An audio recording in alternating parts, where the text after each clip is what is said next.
welcome to today's episode of In the Fast Lane. Today we're talking all about F1 Academy and determining, is the series a success or is it failing? Look, F1 Academy already gets so much criticism about not producing an F1 driver yet, because I think those critics are missing the mark. This series is doing so much for women's careers in motorsport. So, that's what this episode's all about. I want to make it clear that F1 Academy's biggest achievement isn't a race result. It's what it's given these female drivers off the track. Before F1 Academy existed, female drivers had no pathway to a consistent high-profile media coverage. There was no F1 team liveries, there was no brand deals, there was no Formula One weekend audience, there was no Netflix docuseries. There was just none of that kind of visibility. It was just out of reach. But F1 Academy has changed that.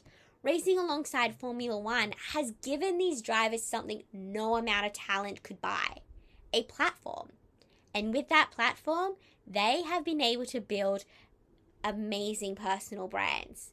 Real ones. The kind that attracts sponsors, builds fan communities, and creates a commercial value that has followed them into every single series they have raced in since F1 Academy. Let's look at what it's done for past graduates.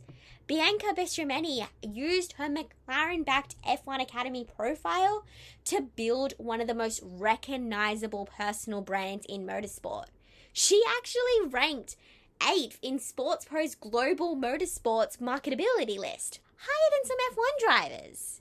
She now competes in GB3, backed by sponsors who were bought into her brand by her social media profile, not just her lap times.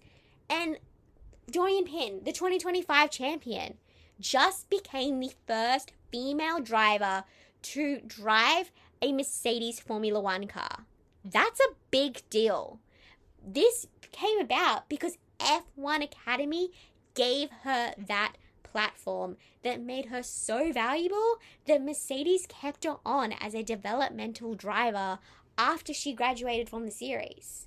Now, these drivers haven't made it into F1, but they have built careers on the back of their personal brands that F1 Academy gave them. And I think that's the real measure of success for this series. And I think I've made a pretty compelling argument. But it's not just about what I think, it's about what you think. Let me know in the comments. Is F1 Academy a success? See you next time.